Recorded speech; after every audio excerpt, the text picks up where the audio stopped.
Bakit ay parang masamang loob mo sa papo mo? Ikaw na magsasabihan ng mukhang kwarta, ganyan. Aba, anong kwarta mo bigyan sa akin? At sasabihin nila, Siya may sabi mukhang kwarta ka. si Silami. Kalingap Rab siniraan nila, sekreto ibinulgar ng tita ni Erica. Mapagpalang araw mga Kalingap, maraming salamat sa inyong patuloy na suporta. Nakakagulat itong natuklasan natin mga Kalingap dahil sa ginawang pagpunta ni Kuya Val sa dating tinitirahan nila Erica kung saan dati ay masayang magkakasama ang pamilya nila Erica, Sheila May at ng lolo at lola ni Erica ay may natuklasan si Kuya Val, na sekretong ibinulgar ng tita ni Erica na si Jenny.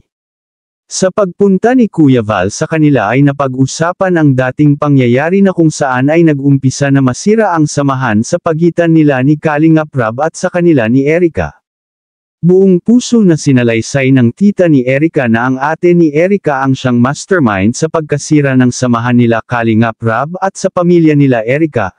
Kung ating maaalala ay nagbigay ng 500,000 si Sir June A para sa pabahay nila ni Erica, subalit binawi ito ni Sir June A sa kamay ng Kalingap kahit hawak na sana ito ni Kalingap Rab.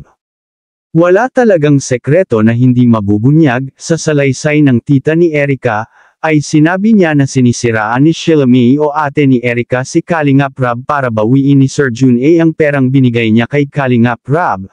At para sila na si Erica at ang kanyang kapatid ang hahawak ng perang ito, ang ginawa nila Erica at ng kanyang ate ay direct na sila nakikipag-usap sa sponsor, at ito ay bawal sa Kalingap, kaya umalis na lang sila sa Kalingap. Sinabi din ng tita ni Erica na si Sir June A ay may gusto talaga kay Erica kaya ibibigay nito kung ano ang kanyang gusto, material na bagay o anuman. At parang lumalabas din na hawak sa leeg ni Sheila May si Erica, at parang ginawa nilang sugar daddy si Sir June A. Isang beses ay nakapunta na daw itong si Sir June A at nakita ng tita ni Erica na si Sir June A ay may edad na daw at sa kanyang tansya ay nasa 50 o 60 na ang edad nito. Tinanong din ni Kuya Val kung may asawa na ba itong si Sir June at sabi ng tita ni Erica ay may asawa na daw ito, ngunit may gusto daw din ito sa kanyang pamangkin na si Erica. Pinapalabas din nila ni Erica at kanyang ate na si Sheila May na binibigyan nila ng pera ang kanilang lolo at lola, subalit inamin ng lolo ni Erica na si Tatay Miguel na kahit sinkong dulang ay wala itong binigay sa kanilang tulong. Ang masaklap pa nito ay may hinanakit ang lolo at lola ni Erica sa kanilang dalawa ni Sheila May. Dahil simula daw na nagkapera na silang magkapatid ay nagbago na ang kanilang ugali at bigla na lang daw itong lumipat sa kanilang bagong bahay at iniwan sila na walang paalam.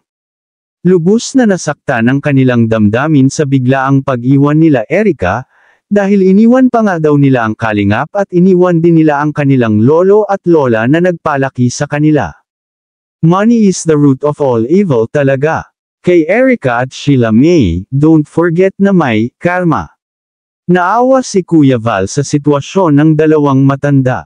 Siguro si lolo at lola na lang ang tutulungan ni Kuya Val, masama talaga ang loob ni lolo sa mga apo niya. Anong masasabi mo tungkol dito mga Kalingap? I-comment mo lang sa baba ang gusto mong sabihin at ating babasahin isa-isa. Maraming salamat po. To God be the glory.